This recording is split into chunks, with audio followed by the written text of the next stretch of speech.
How are we all doing? Today I'm going to have a look at this Bosch TV62. I've agreed to try and get this going for the Hurdy-Gurdy Radio Museum in Hout.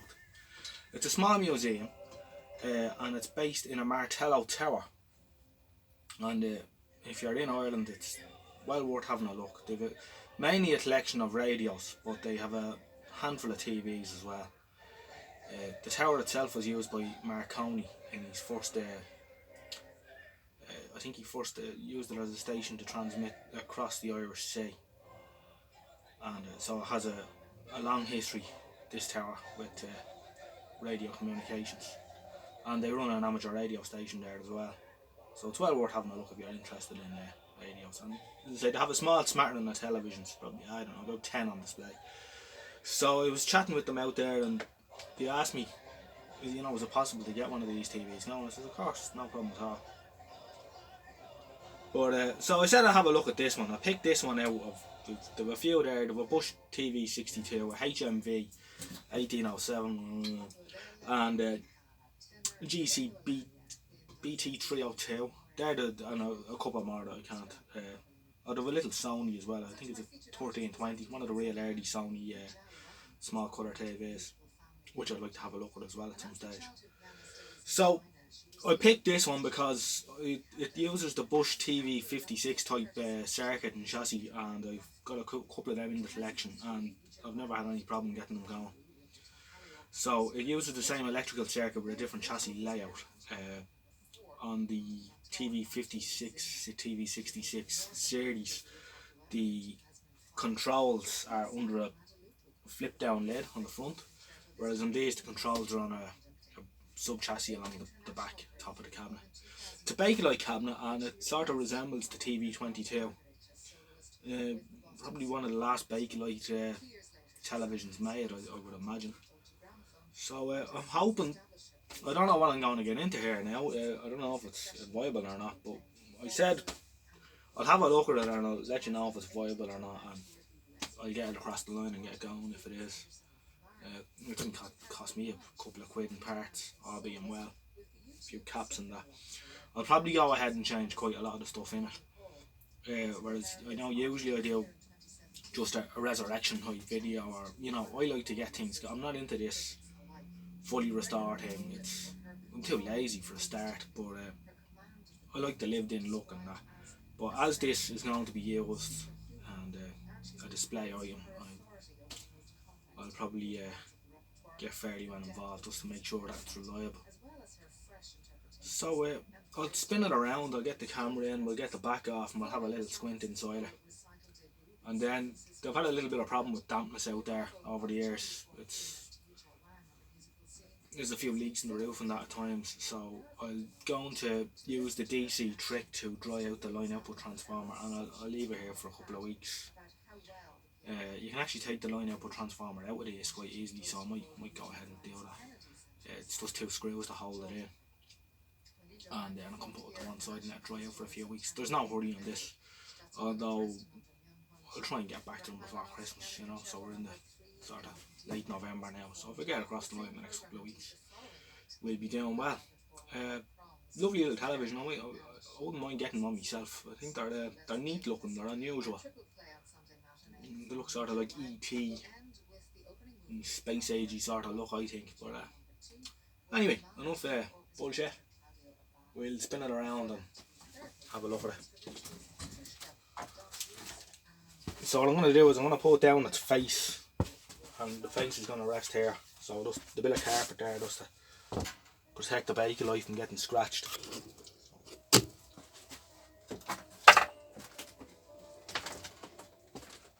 So then I can slide it around that handy enough too, you know.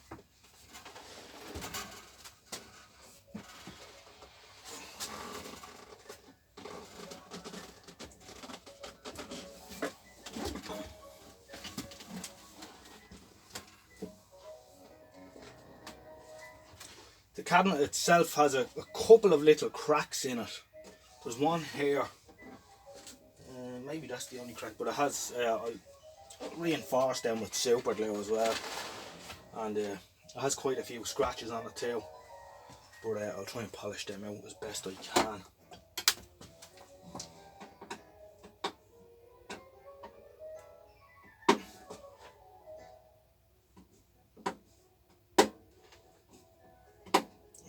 a sharper screwdriver than him. I'll tell you what else I need to do. I need to clean the workshop again. There's the job.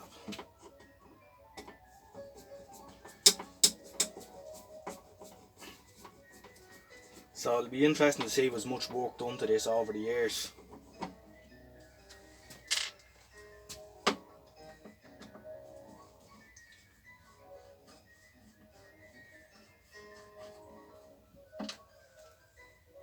And we'll see how good or bad the tube is. One thing I am concerned about, and I'm just going to show this to you now before I go any further taking the back off. When I collected it, one of the things I noticed, now this is an AC/DC set, remember, with one side of the chassis can be live depending on which way the plug is in the back. These use a plug on the back, which obviously can be put in either way, so all the metalwork can become live. And there's this wire sticking out the back now, and it seems to be going into the back of the area connection, so I'd say that they were using this bit of wire as an area, but that'll have to go anyway. It doesn't inspire a lot of confidence, but we shall see. Just 4 screws holding the cardboard back on.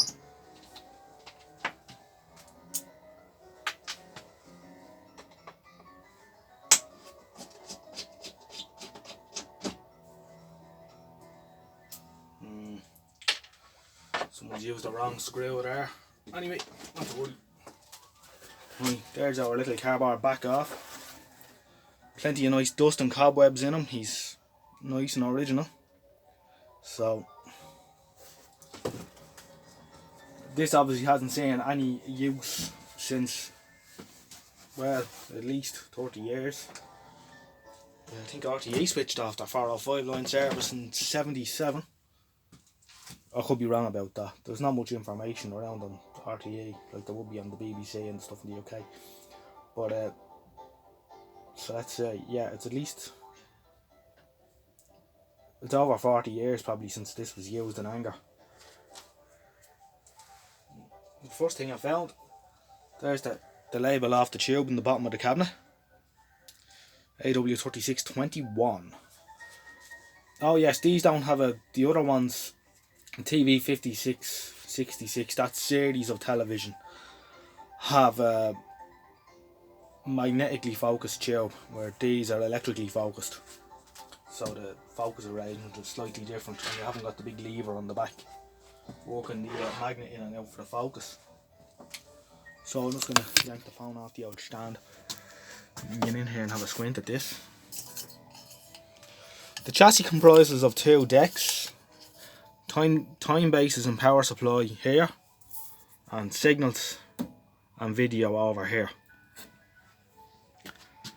And these decks, as I say, are more or less electrically identical to the other series of televisions, the 56, 66, but the mechanical arrangement is different. And we can see we've plenty of wax caps, which will all be going in the bin. We'll be changing all the wax caps in this. As I say, it's going to be used as a display piece, so I don't want to letting them down.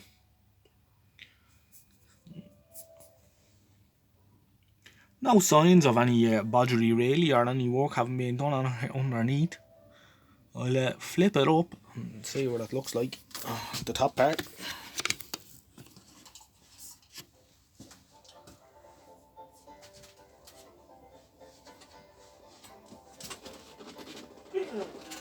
It's heavy enough, I can tell you that.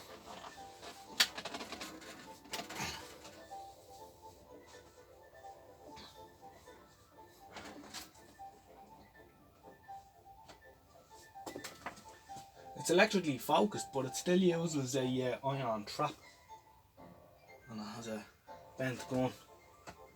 I haven't worked on one of these gels so far. And see, it has the iron trap, and the magnetically focused ones is usually right at the back of the neck. This is halfway up, or is it loose? It's loose. I'll have to look into that. I won't go near it for now anyway. In fact, I'll tighten it up. So just, I'll have the video too, but know where it was, so it's not too bad. Lovely and dusty, usual caked and rust. Now I won't be refinishing the chassis itself or doing any of that carry on. I can see there's been a burn up there with a resistor. Get the old bit of light in there at that. Inside we can see there's two resistors there in series there across a burned out resistor. I'd like to know what all that was about. We're missing a couple of screening cans there as well. That's on the tuner. We're missing a screening can on the tuner. So unusually though, he has his little box. The shield is still over the line output transformer, which is good. They're usually missing. So I'll whip that off. And we'll have a squint in at the line output transformer. Obviously the hope is here that the television was working until it was withdrawn from service, that it wasn't withdrawn because of a catastrophic failure of some description. That you know, it's a 14-inch TV from 1956. We hope that they went out and, you know, bought a 19-inch TV 4 or 5 years later and put this to bed. That's the hope, but it doesn't always work out that way either.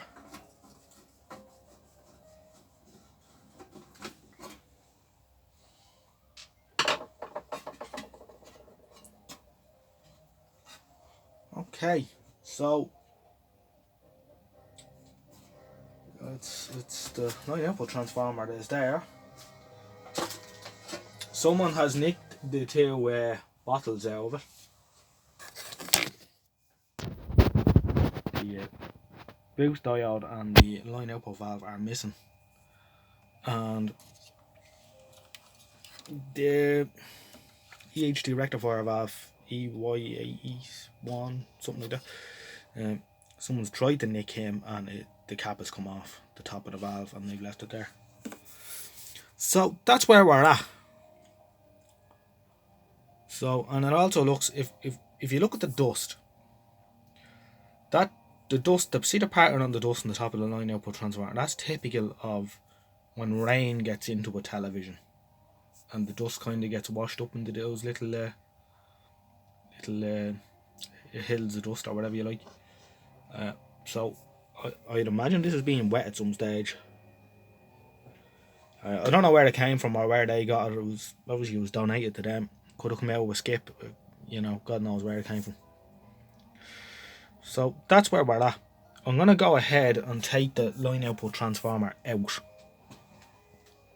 and have a look at it. Thankfully on these, it's an easy job to remove the line output transformer without any soldering or messing around.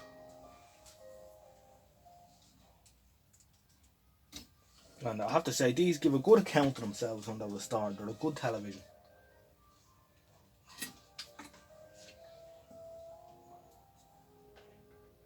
Now, one thing I noticed there, I pulled off the EHT lead off the anode cap, and I just see the cavity.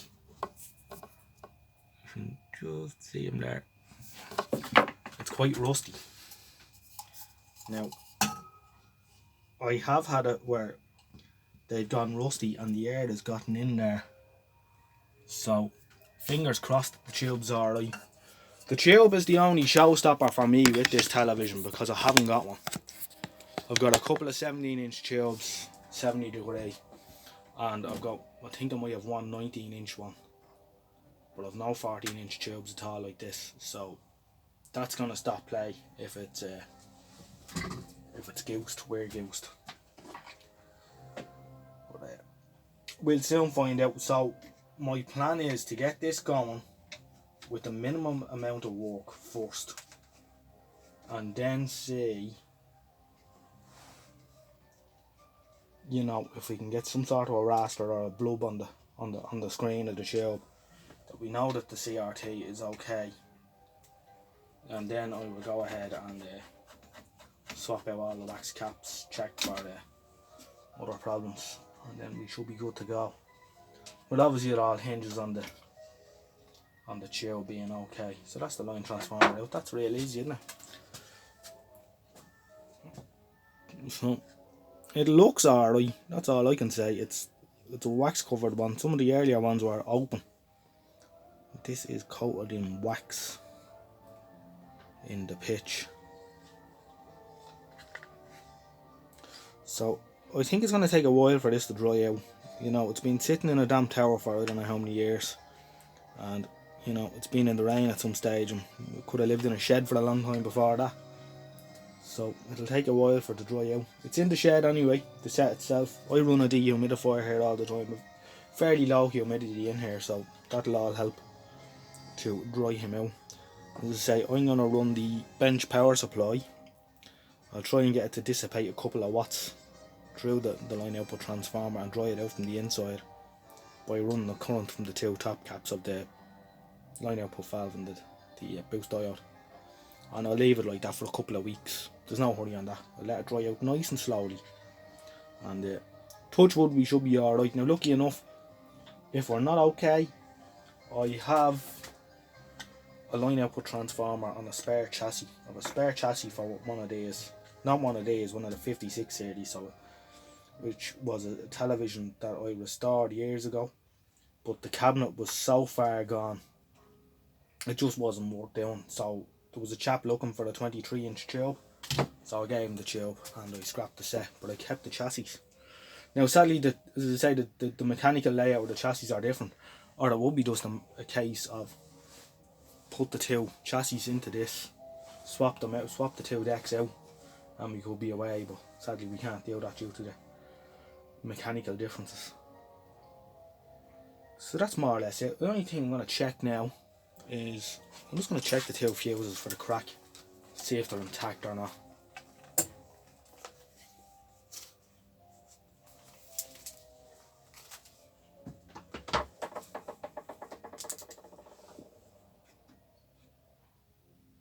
That one's alright, and that one's alright, so the fuses are intact. Right, plenty of dust, plenty of dirt. It's more or less undisturbed. This wire is indeed going to the back of the band 1 aerial connection, so that'll have to go. So it was obviously used in he obviously wasn't too far away from the transmitter, wherever he was, whatever channel he was using. He was probably using it for the RTA. So we'll see how we get on anyway. Alright, I'll leave it at that for now. Thanks for watching. Good luck.